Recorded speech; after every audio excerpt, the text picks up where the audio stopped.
मैं आप लोगों का बहुत शुक्रिया अदा करता हूँ कि आप आए आज हमारे पास। ऐसा है कि अभी मुहर्रम का त्यौहार में आ रहा है। मुहर्रम में हर गली में, इलाकों में स्टेज बना करके तकरीरें होती हैं 10 दिन तक। गणपति का त्यौहार आ रहा है, गणपति में मंडप बनता है, मूर्ति रखी जाती है। हमारे मुख्यमंत्री जी ने उन्होंने जो है गणपति की जो मंडप बनता है उसका फीस पूरी माफ़ कर दिया कि चाहे इसके 1 रुपया नहीं लेना चाहिए क्योंकि रिलीजियस मामला है। तो जब मुझे मालूम पड़ा तो मैंने आज ही एयरपोर्ट गया था। मैं वो हमारे अखिलेश यादव साहब आ रहे थे आज, तो मालूम पड़ा उसी वक्त हमारे शिंदे साहब मुख्यमंत्री जी एयरपोर्ट पे आ रहे थे। तो मैं मिल लिया उनसे। मैंने जल्दी से इस कागज़ निकाला और लिखा उसके ऊपर कि सर मेरा निवेदन है कि जिस तरह से आपने बड़ा दिल करके गणपति के लिए मंडप की पूरी फीस माफ़ किया है, इसी तरह से मुहर्रम की भी पूरी फीस आप माफ़ कर दीजिए। तो उन्होंने 1 मिनट में कहा दिया चलो माफ़ आज से। मैंने कहा साहब, दूसरी बात मैंने उनसे कहा कि हमने आप पिछली बार कहा था कि जब इसके पहले जो महाविकास अघाड़ी की सरकार के पहले यहाँ पे जो बड़े जानवर आते हैं स्लॉटर हाउस में, उसकी जो मेडिकल चेकअप होता है उसकी 20 रुपये फीस लगती थी। लेकिन महाविकास अघाड़ी आने के बाद उसकी फीस 200 रुपया हो गई। तो सर उसको आप कुछ कम कर दीजिए। तो उन्होंने कहा कि चलो हम वापस 20 रुपया कर देते हैं। तो उन्होंने 20 रुपया कर दिया, लेकिन अधिकारियों ने वो 3 दिन बकरीद समझ के 3 ही दिन तक उसको चालू रखा। मैंने कहा कि आप इसको पूरे मतलब हमेशा के लिए, जब तक नया कोई लॉ नहीं आता है, हमेशा के लिए इसको आप जिस तरह 20 रुपये था वो कर दीजिए, या आपको चाहिए तो थोड़ा सा बढ़ा दीजिए आप। लेकिन उन्होंने कहा नहीं, मैं इसको 20 रुपये कर देता हूँ। और पूरे मुंबई में, पूरे महाराष्ट्र की बात नहीं है, पूरे मुंबई में स्लॉटर हाउस में जितने भी बड़े जानवर आएंगे उसका 200 की जगह पर 20 रुपये लिया जाएगा। ये 2 काम उन्होंने आज किया है, ताकि मैं आपके माध्यम से सबको बता देना चाहता हूँ कि अब आपको कोई भी फीस बड़े जानवर की 20 रुपये से ज़्यादा नहीं देनी है। और अब आपको जो मंडप बनेगा, गणपति के तो पहले से माफ़ किया हुआ था, मुहर्रम के जो स्टेज बनेगा उस स्टेज के लिए भी कोई पैसा नहीं देना, कोई डिपॉजिट नहीं देना है। सर, कहीं ना कहीं एक सवाल ऐसा उठता है कि कई सालों से देखा जा रहा है कि गणपति विसर्जन में लोगों को काफ़ी मुश्किलों का सामना करना पड़ता है। इस विषय पे आपके कहना चाहिए? नहीं, देखिए, जो अगर कोई बताए आखिर क्या दिक्कत है, क्या परेशानी है। जैसे कि विसर्जन के वक्त लोगों को जाने नहीं दिया जाता, उनके गार्ड्स ही लेके जाके विसर्जन करते हैं, ऐसा देखा गया। कई बार वीडियो भी वायरल हुआ। नहीं, मेरे पास अगर भी विसर्जन के कुछ लोग आते हैं और मुझे बताते हैं कि हमारी ये दिक्कत है, तो मैं समझ के कोशिश कर सकता हूँ। किसी का भी कोई प्रॉब्लम है जो लोग फेस कर रहे हैं, अगर उसकी सारी चीज़ें हम लोगों को बताएं, क्योंकि हम जनता के नुमाइंदे हैं, पब्लिक रिप्रेजेंटेटिव हैं, तो हम बताएं तो असेंबली से लेकर पर्सनल मिल करके असेंबली में सवाल उठा करके कोई भी दिक्कत हो तो उसको उठाने की पूरी कोशिश करेंगे। सर, आपकी पार्टी के राष्ट्रीय अध्यक्ष आज मुंबई दौरे पर थे, तो उसको कैसे देखते हैं?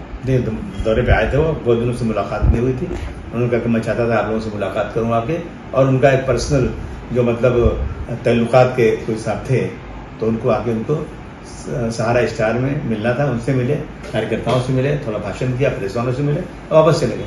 सर, महाराष्ट्र की राजनीति में इस वक्त जो घमासान मचा हुआ है, जो भूचाल सा आया हुआ है, एनसीपी की पार्टी फूट गई है, उसको लेकर समाजवादी पार्टी आने वाले 2024 के इलेक्शन को लेकर समाजवादी की क्या तैयारी है?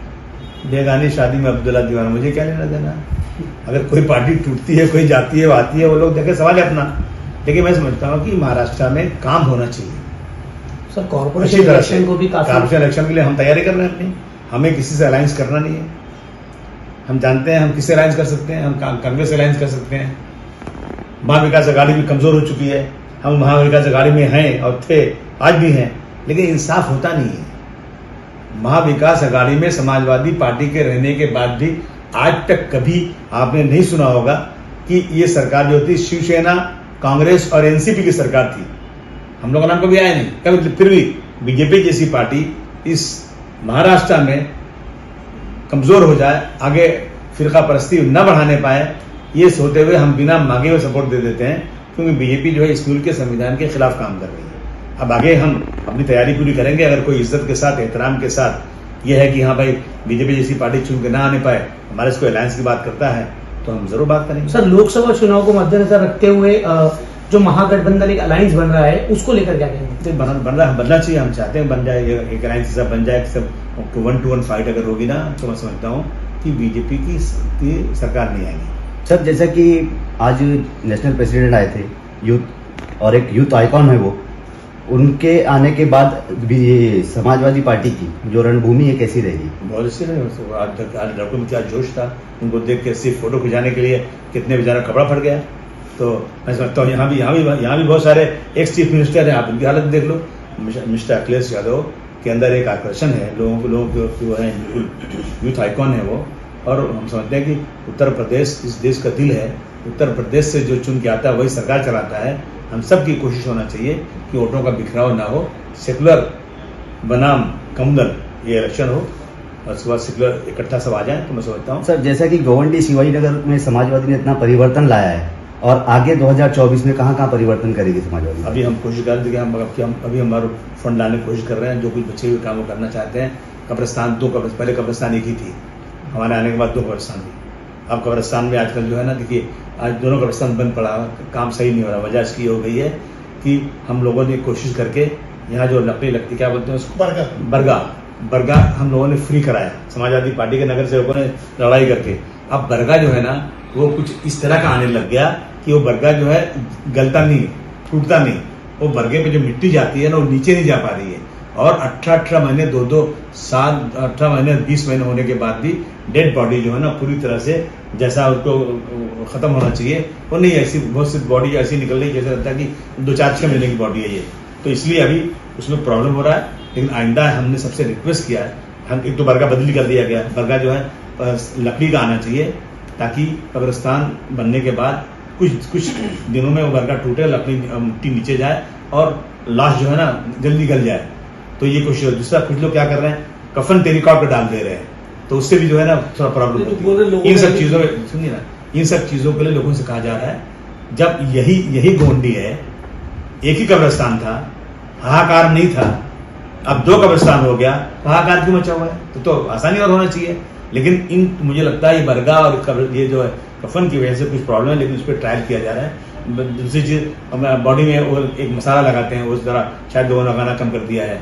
और इन सब चीजों पे एक्सपर्ट से बात की जा रही है और जल्द से जल्द दोनों कब्रिस्तान शुरू कर दिए। लोगों का कहना है मिट्टी की वजह से हो रहा है, मिट्टी की वजह से नहीं हो रहा है। अब मिट्टी का हो रहा है तो म्यूनसिपलिटी के लोगों को बुलाया जा रहा है, कारपोरेशन की, भाई चेक करो मिट्टी खराब है तो बदली करो मिट्टी, कुछ जो करना हो। देखिए ये काम तो कोई एमएलए या कोई नगर सेवक तो करता नहीं है, काम तो कारपोरेशन ही करता है।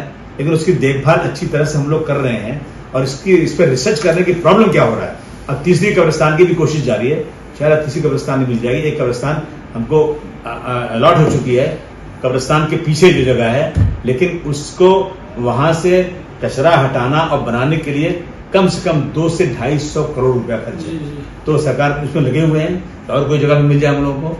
मैं समझता हूँ कि मार्केट शिवाजी नगर में 2 कब्रिस्तान है, बाकी मुंबई में कहीं इतनी सहूलत नहीं जितनी यहाँ हम लोगों ने कराया है। जो कमी है उसको पूरा करने की कोशिश करेंगे। सर, इस प्रेस कॉन्फ्रेंस के माध्यम से हिंदू मुस्लिम समुदाय का त्यौहार एक साथ आ रहा है, जैसे कि गणपति और मुहर्रम, इस विषय पे आप हमारे कॉन्फ्रेंस की तरफ से लोगों तक क्या मैसेज करेंगे? मैं जरूर मुस्लिम भाइयों से कहूँगा, हिंदू भाइयों से कहूँगा कि इसी गोंडी के अंदर एक ही मंच के ऊपर गणपति की मूर्त बिठाई गई और उसके बाद रात को उसी मंच के ऊपर तकरीर भी की गई।